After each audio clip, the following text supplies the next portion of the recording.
chapter that you just turned in, you went over objects. You even went over ES6 objects a little bit, correct? And you can, yeah, I mean, and most of you have your microphone muted. You can sort of just respond via typing if I ask questions anyway. Okay, so here's an example of just declaring an object. Now, what would we call this type of object? Someone type it in. We have all sorts of different kinds of objects. This would be associative array. Sure, that's good. Okay. Another word we might use is anonymous object, but associative array is probably better. Or JavaScript object, right? Just about everything in JavaScript, like an array, is an object too, by the way. This is an associative array. I'm calling it an object. But let's look at that. So I've got my car one. I just created a key value pairs here. Make, model, and year. I can do new object. I don't recommend that syntax necessarily, but I could do new object and then just set dot make, dot model, dot year. Okay.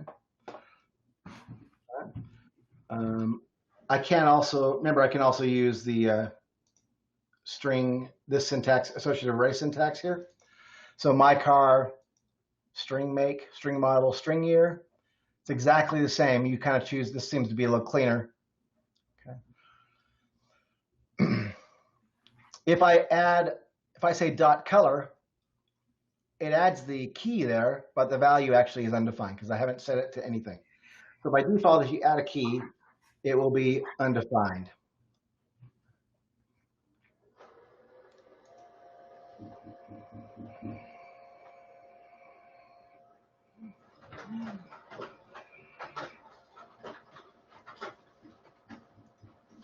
So this is just a little function that says show props, okay, and it gives you an idea. So I can pass in my object. Actually, let's are we calling that? Where are we calling it? Show props. So where are we calling it? Oh, there we go. We'll walk through that in a minute. Okay.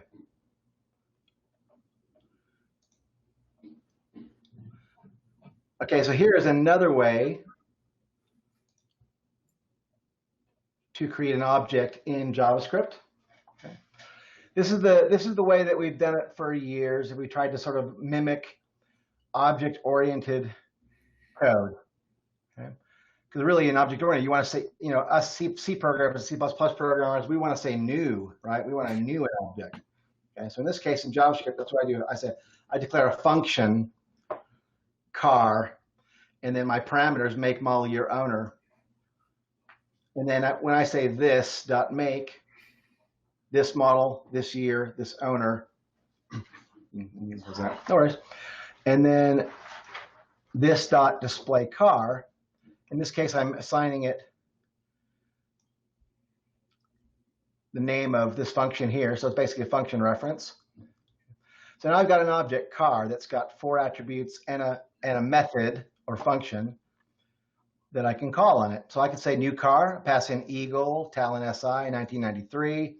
Oh, look, I only passed in 3 parameters. So what's owner going to be? You can type it in. Give me the answer. Undefined. That is correct. Okay. So when I say my car.display car, okay, that's going to call the display car function. Okay. And actually, so we can debug this. Let's walk through that.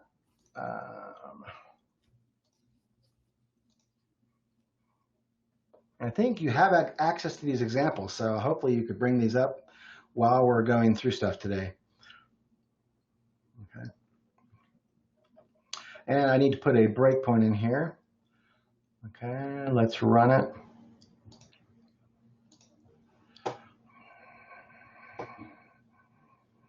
Okay, I'm going to do a new car. I'm going to go ahead and put a breakpoint in here. I'm going to step in. So I'm stepping into the function, make, model, year, owner, of course, in this case is undefined. Again, display car is undefined at the moment until I step. And now I've got, what is it? It's a function. That's kind of what a function looks like. I'm not going to go into the details of that object, but I'm going to go ahead and put a breakpoint here in display car. We're going to step over that. Okay. Result, a beautiful, and then this dot year. Okay. So this in this case is going to be the function context. So I'm going to step over that. Console log it, a beautiful 1993 Eagle Talon. Okay, so in this case, this function was associated with an object. When it's called, okay, it inherits the this, okay, of its calling context, okay, which is nice. All right, so let's go on here. Now show props. This is just an interesting little function. Let's go and see what we're doing here. So my object is called car. And then the actual object, right? And this is the previous little object. Oh, stop it. That we created. I'm going to step over that. Okay, object has own property. So I. So this is basically saying, is there a property? Let's see. Let's see. We got I var I, which is make. Okay. Right. So when we do a for in, remember, I is the actual key. So we're saying obj.hasOwnProperty key. So you can ask if an object has a property. That's the way you do it using straight JavaScript. Does the property exist? If it exists, yes, I'm going to then I'm going to say car. I'm going to construct a string car dot I make equals obj sub I. That's the value. So obj sub I is the value. Now that's interesting. Let's actually look at this. Okay. Let's see. We're doing show props my car. Oh, there we go. Okay, sorry. So it's actually it's iterating through. Go back here. Sorry. I hate those pop-ups. Stop. Thank you. Oh, sorry. We're in this one right here. Okay.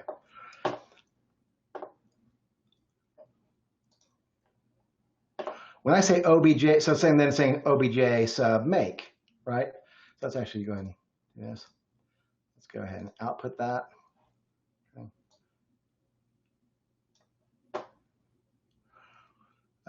It should have output it. Hang on a second.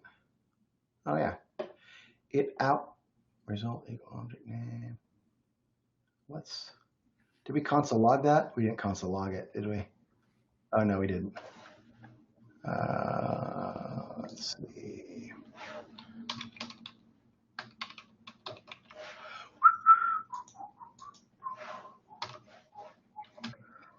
All right, let's go ahead and run this again. We're going to go and just run that. Disable that, go out. So that's the output from your display show props. Okay. That's how you can actually iterate through any object by key and then go grab the value. Okay. Let's see here. What's cool here also is that when you output the function, it actually shows you what the function looks like. It actually outputs what the function looks like, which is nice. Okay. Any questions on this, folks? You can pipe up your questions. All right, let's go through. That's basic object example. Now what I want to do is I want to go close that one. Let's look at another concept here, which is important. Okay, again, here's a student class, name and GPA. That's pretty straightforward. Okay. I'm going to then basically construct that class.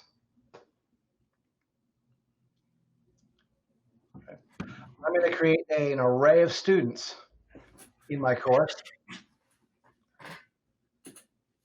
So again, I've got student, now I've got course.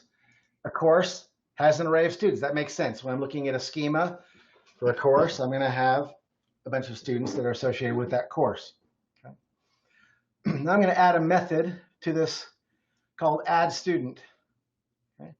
And that's just going to be a function that takes a student and pushes that student object onto my array of students. So very simple. Okay. All right.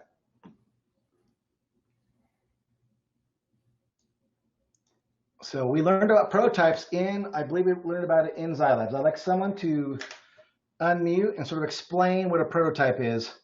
Raise your hand or just pipe up. What's this code doing right here? Course.prototype.display students. What's the difference between doing that and then just having the function right here, this dot display students, add the function in line. What's the difference? Okay, Russell, you got that?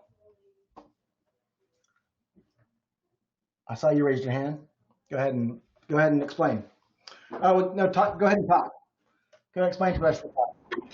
So to my understanding, I can use prototypes to add methods externally to existing objects or classes. If I want a class to add on additional features or additional methods, this is a way I can do it without having to edit the original class. Okay, good. So you can add external functions. What is the advantage of prototype functions over inline of functions? There's a slight advantage. And sort of the reason why we use prototypes.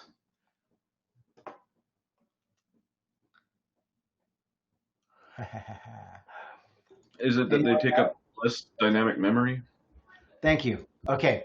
So when I say new course, I'm getting a copy of this student function, right?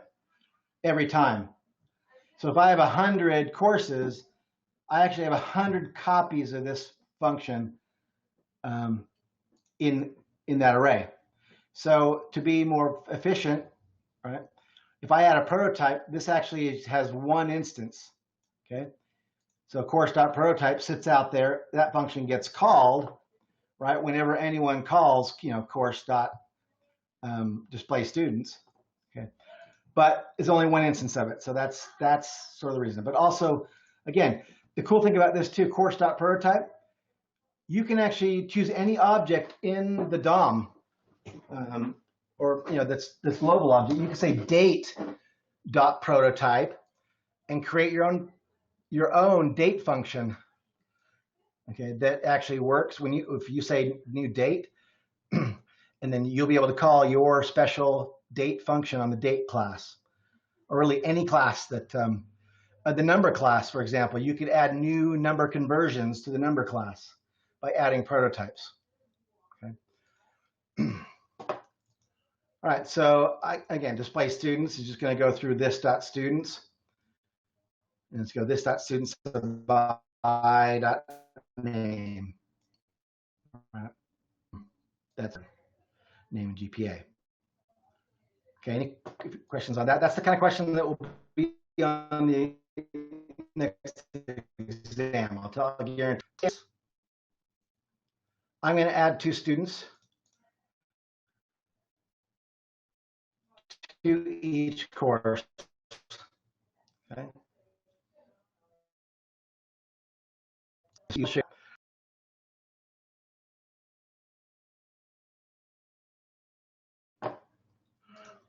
The output isn't so important as much as knowing that display students is the same function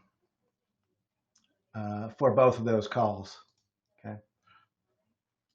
And so there's your output down here. Okay.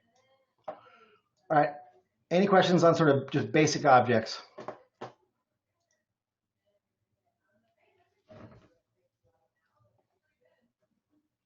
Should you use them? is one question. I'm sort of asking that question myself. If right now I'm creating objects, for example, to work with my validation code, right? Remember I told you about maybe adding an array of validation objects and then using that array to validate your form. I could create just a, going back to my other one, sorry, my other object example. I could just create my own little array here, okay, of our own little associative object, right? Add methods to it, et cetera, and just do that.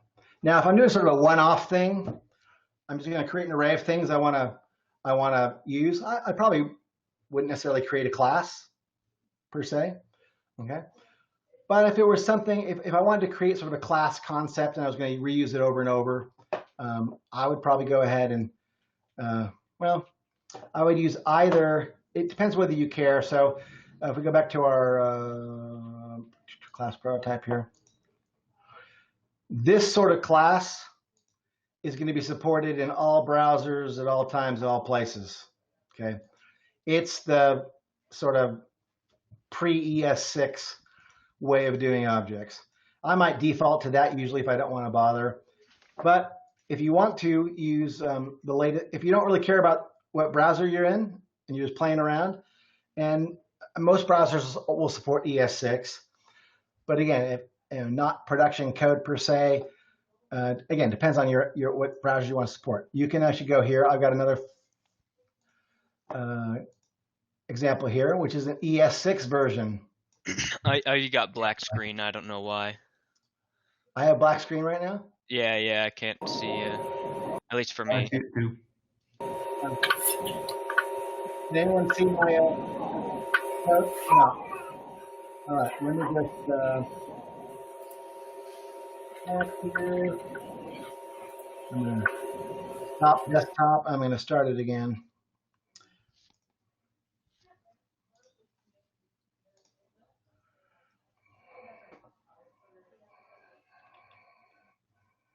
No, there we go. Can you see it now?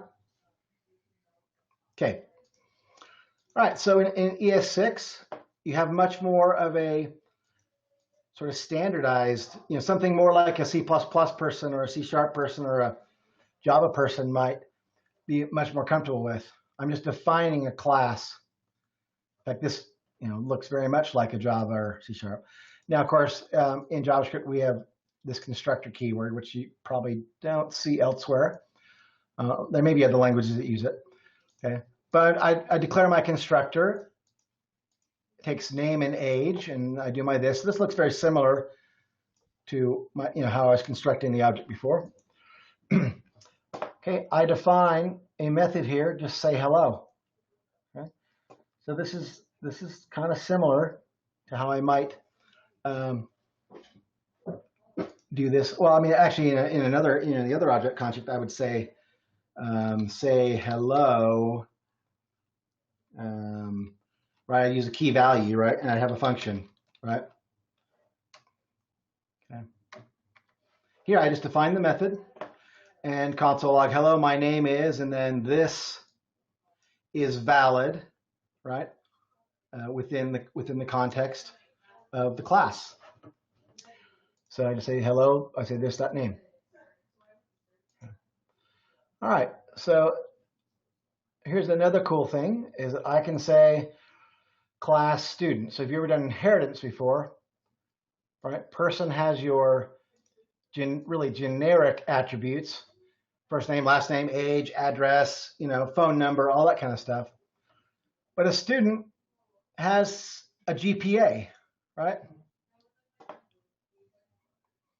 All right, and so what will happen here is the constructor is going to take a name, age, GPA, and see that right here, we're going to call the parent constructor. So we call super, name, age.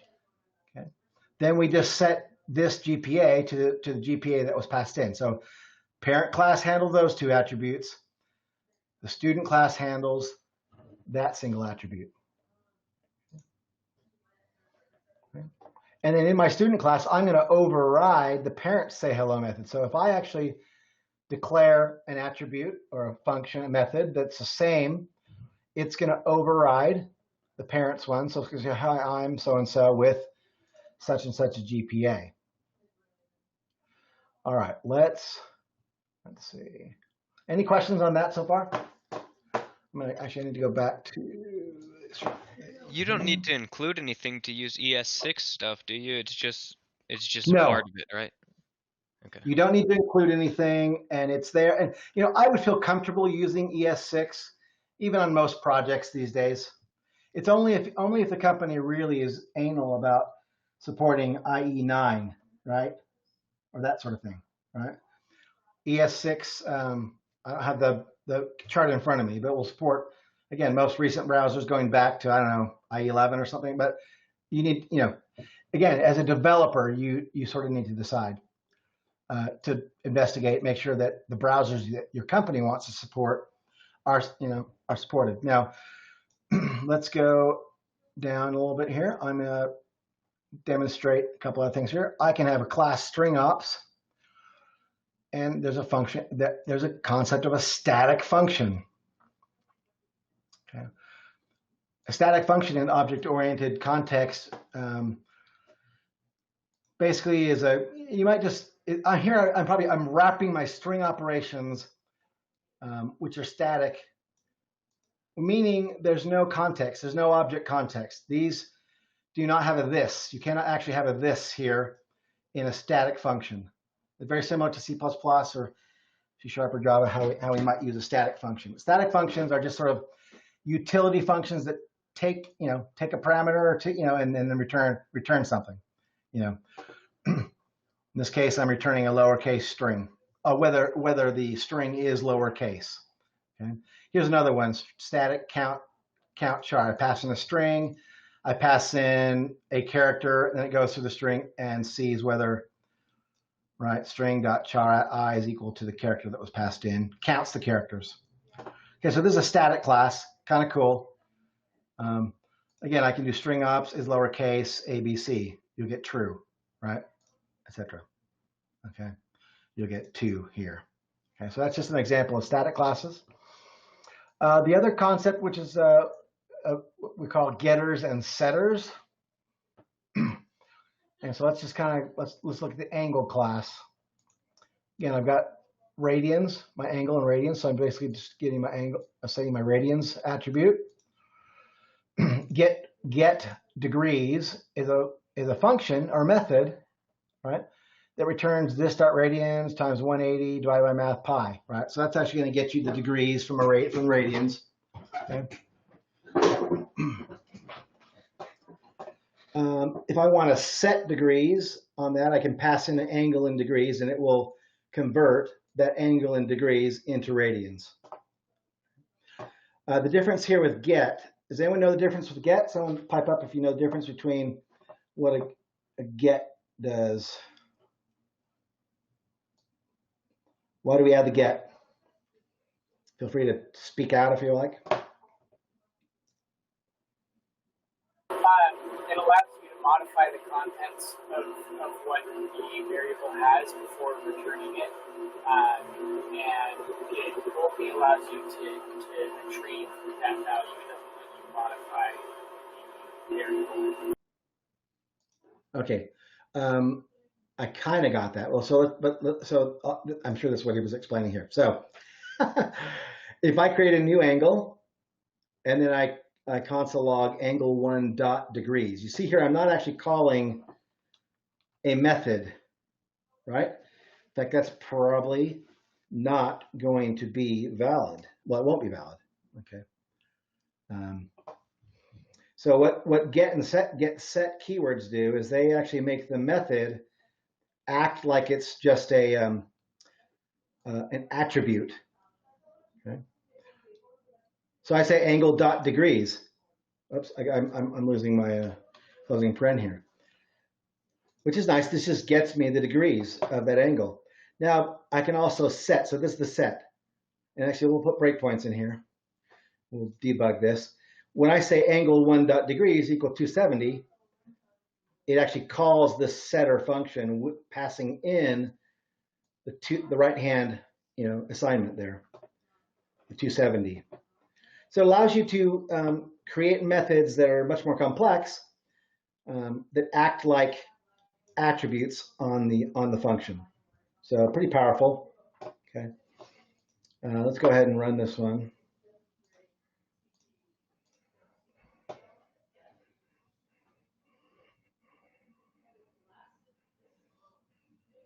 Okay, so again, in this case, well, let's go down here. Try it again. Okay.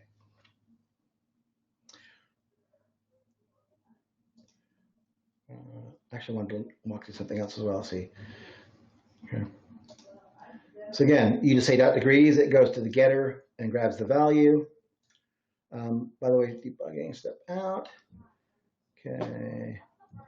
Now I'm setting that same value. Okay. If there are no questions on that, we will move forward.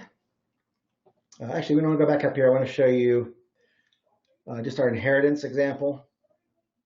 I'm going to put a breakpoint here in the console log. I'm going to put a breakpoint here at the super. Going to put a breakpoint here and a breakpoint here. I'm going to run this. Keep going. Run the debug again. Oh, I'm not. I'm not. Okay. Okay. Let's disable these breakpoints. And let's do a new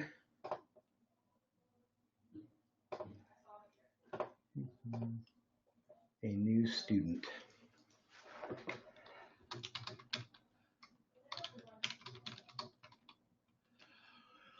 What's the course? Web 1. We're looking at, name, age. Oh, we're not in the course. Sorry, do name, age, and GPA. Name is Ken. I'm 25. My GPA is 4.0, of course. All right.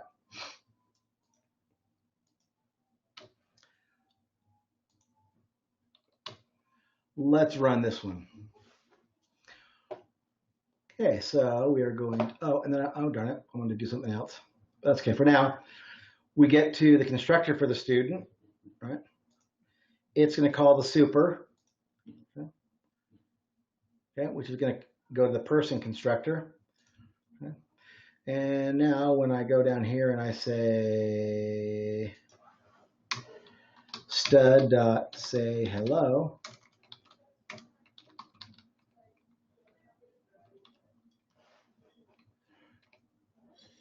you will see, I'll go ahead and a little bit up there.